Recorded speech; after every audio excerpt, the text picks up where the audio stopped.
Iran-Israel યુદ્ધની અસરને પગલે ગુજરાતમાં ગેસ સપ્લાય અંગે ગાંધીનગરમાં સમીક્ષા બેઠક યોજાઈ હતી, જેમાં સ્ટોક અને ભાવિ વિતરણ વ્યવસ્થા અંગે ચર્ચા કરવામાં આવી. યુદ્ધના કારણે ભારતમાં ફસાયેલી સાઉથ આફ્રિકા અને વેસ્ટ ઇન્ડિઝની ટીમો માટે આઈસીસીએ વિશેષ ચાર્ટર્ડ ફ્લાઇટની વ્યવસ્થા કરી છે, જેઓ આજે સ્વદેશ રવાના થશે. પાકિસ્તાનમાં તેલ સંકટ ઘેરું બન્યું છે. લાહોરમાં પેટ્રોલના ભાવ 325 રૂપિયાને પાર પહોંચ્યા છે અને રમજાન મહિનામાં મોટાભાગના પેટ્રોલ પંપો બંધ હાલતમાં છે. સોમવારથી સંસદના બજેટ સત્રનો બીજો તબક્કો શરૂ થશે. પ્રથમ દિવસે જ સ્પીકરને હટાવવાનો પ્રસ્તાવ આવી શકે છે, જેને લઈને કોંગ્રેસે વ્હીપ જાહેર કર્યો છે. બિહારમાં નીતિશ કુમારના પુત્ર નિશાંત કુમાર જેડીયુમાં જોડાશે. તેઓ એમએલસી બની નવી સરકારમાં નાયબ મુખ્યમંત્રી બને તેવી પ્રબળ શક્યતા ધારાસભ્યએ વ્યક્ત કરી છે. પ્રધાનમંત્રી નરેન્દ્ર મોદી આજે દિલ્હીમાં 33,500 કરોડના વિકાસ કામોનું લોકાર્પણ કરશે, જેમાં મેટ્રોની મજેન્ટા લાઇન કોરિડોર અને મહિલાઓને ઘરની ચાવી સોંપવાનો કાર્યક્રમ સામેલ છે. શંકરાચાર્ય સ્વામી અવિમુક્તેશ્વરાનંદની ગૌ પ્રતિષ્ઠા ધર્મયુદ્ધ યાત્રાનો બીજો દિવસ છે. રાયબરેલીથી આગળ વધતી આ યાત્રા દ્વારા સરકાર પર ગૌરક્ષા અંગે આક્ષેપો કરાયા છે. રાષ્ટ્રપતિ દ્રૌપદી મુર્મુએ પશ્ચિમ બંગાળના મુખ્યમંત્રી મમતા બેનર્જીની ટીકા કરી છે. રાષ્ટ્રપતિના કાર્યક્રમમાં મુખ્યમંત્રીની ગેરહાજરી બદલ તેમણે પોતાની નારાજગી વ્યક્ત કરી હતી. સુપ્રીમ કોર્ટે ભરણપોષણની ના પાડનાર પતિને ફટકાર લગાડી છે. પતિના પગારમાંથી સીધા 25,000 રૂપિયા કાપી પત્નીના ખાતામાં જમા કરાવવા કંપનીને આદેશ અપાયો છે. સરકાર હવે જન્મની સાથે જ આધાર કાર્ડ બની જાય તેવી વ્યવસ્થા લાગુ કરી રહી છે. બર્થ સર્ટિફિકેટને આધાર સાથે જોડવાથી નકલી દસ્તાવેજોનો દુરુપયોગ અટકશે. વાયરોલોજિસ્ટ પીટર પાયેટે ચેતવણી આપી છે કે ભારતમાં વધતી સ્થૂળતા અને ડાયાબિટીસ ભવિષ્યમાં મોટી મહામારી અને આર્થિક કટોકટી સર્જી શકે છે. અમદાવાદ સિવિલ હોસ્પિટલમાં જામરના વાર્ષિક 20,000 કેસ નોંધાય છે, જેમાં 40% બાળકો છે. ડાયાબિટીસની જેમ જામરને પણ માત્ર કંટ્રોલમાં રાખી શકાય છે. ઉત્તર ભારતમાં સાયક્લોનિક સર્ક્યુલેશન સક્રિય થતા અમદાવાદમાં ભેજનું પ્રમાણ 75% પહોંચ્યું છે. આગામી 24 કલાકમાં તાપમાન 39 ડિગ્રી સુધી પહોંચવાની આગાહી છે. અમદાવાદ મ્યુનિસિપલ કોર્પોરેશન હવે ગટરની સમસ્યા ઉકેલવા એઆઈની મદદ લેશે. અધિકારીઓએ કામગીરીના બિફોર આફ્ટર ફોટા અપલોડ કરવા ફરજિયાત રહેશે. અમદાવાદમાં પ્રોપર્ટી ટેક્સ ન ભરનારાઓ સામે કડક કાર્યવાહી કરાઈ છે. એક જ દિવસમાં 5,499 મિલકતો સીલ કરી કોર્પોરેશને 1.24 કરોડની વસૂલાત કરી છે.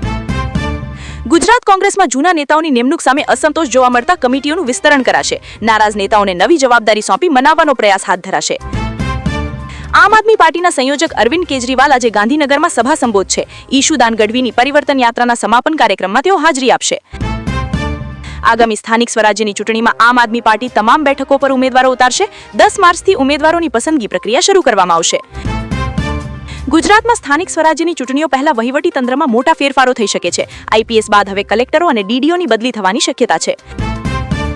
અમદાવાદ મહાનગરપાલિકામાં 10 માર્ચથી વહીવટદારનું શાસન શરૂ થશે. શિક્ષણ વિભાગના એડિશનલ સેક્રેટરી મુકેશ કુમાર વહીવટદાર તરીકે ચાર્જ સંભાળશે. અમદાવાદ ઉપરાંત સુરત, વડોદરા અને ભાવનગરમાં પણ 10 માર્ચથી વહીવટદારોની નિમણૂક કરાશે. ચાલુ શાસકોની ટર્મ પૂર્ણ થતા આ નિર્ણય લેવાયો છે. બરોડા ડેરીની ચૂંટણીમાં 9 ઉમેદવારો બિનહરીફ જાહેર થયા છે. બાકીની બેઠકો માટે 18 માર્ચે મતદાન યોજાશે, જેમાં 14 ઉમેદવારોએ ફોર્મ પરત ખેંચ્યા છે. ઘરેલું ગેસના ભાવમાં વધારો થતા અમદાવાદ મહિલા કોંગ્રેસે વિરોધ પ્રદર્શન કર્યું હતું. ગેસ સિલિન્ડરની પૂજા કરી મોંઘવારી સામે રોષ વ્યક્ત કરવામાં આવ્યો હતો. રાજકોટના જંગલેશ્વરમાં મેગા ડેમોલેશન બાદ વર્ષો જૂની પાણી ચોરી પકડાઈ છે. 150 મકાન માલિકો ડુપ્લિકેટ ચાવીથી લાઇનના વાલ્વ ખોલી પાણી ચોરતા હતા. એટીએસે સુરતમાંથી એલોવેરા પાવડરના નામે વિદેશમાં ડ્રગ્સ મોકલવાના કાઉન્ટરનો પર્દાફાશ કર્યો છે. અત્યાર સુધી 125 કિલો પ્રતિબંધિત ડ્રગ્સ એર કાર્ગોથી મોકલાયું છે. ધરપકડ કરાયેલા આરોપી નિકુંજ ગઢિયાની પૂછપરછમાં ડ્રગ્સના કાળા કારોબારના અનેક રાજ ખુલ્યા છે. ખોટા દસ્તાવેજો બનાવી મુંબઈથી ડ્રગ્સ વિદેશ મોકલવામાં આવતું હતું. અમદાવાદના વેજલપુરમાં પોલીસે દરોડા પાડી 6.50 લાખની કિંમતનો 12 કિલો ગાંજો જપ્ત કર્યો છે. રાજસ્થાનના યુસુફ રાજન નામના શખ્સની ધરપકડ કરાઈ છે. જૂનાગઢ પોલીસે સુખનાક ચોકમાંથી 45,000ની કિંમતની 190 નશાકારક કફ સિરપની બોટલો ઝડપી પાડી છે. આરોપી ઇબ્રાહિમ ઉર્ફે ટીટોની ધરપકડ કરવામાં આવી છે. રાજકોટ જિલ્લામાં ગરમીને કારણે પ્રાથમિક શાળાઓનો સમય સવારનો કરવા માંગ ઉઠી છે. વિદ્યાર્થીઓને ડિહાઇડ્રેશનથી બચાવવા શિક્ષક સંઘે આવેદનપત્ર પાઠવ્યું છે. આંગણવાડીના આહારમાં થતી ગેરરીતિ અટકાવવા હવે પેકેટ પર QR કોડ લગાવવામાં આવશે. કુપોષણ સામેની લડતને વધુ પારદર્શક બનાવવા સરકારે આ નિર્ણય લીધો છે. મોરબીના સિરામિક ઉદ્યોગકારોને એનજીટીએ ફટકારેલો 122 કરોડનો દંડ કોર્ટે યોગ્ય ઠેરવ્યો છે. આ ફટકા બાદ હવે ઉદ્યોગકારો સુપ્રીમ કોર્ટના દ્વાર ખખડાવશે. સુરત મહાનગરપાલિકાની બેઠકમાં ધારાસભ્ય કુમાર કાનાણી અધિકારીઓ પર લાલઘૂમ થયા હતા. વરાછાના દબાણો દૂર કરવા અને મિક્સ્ડ ઝોન બંધ કરવા ઉગ્ર રજૂઆત કરી હતી. યાત્રાધામ ડાકોર ટેમ્પલ કમિટીના ટ્રસ્ટીની 3 જગ્યાઓ માટે 26 લોકોએ ઉમેદવારી નોંધાવી છે. સેશન્સ કોર્ટ દ્વારા અવલોકન કર્યા બાદ નવા ટ્રસ્ટીઓની જાહેરાત કરાશે.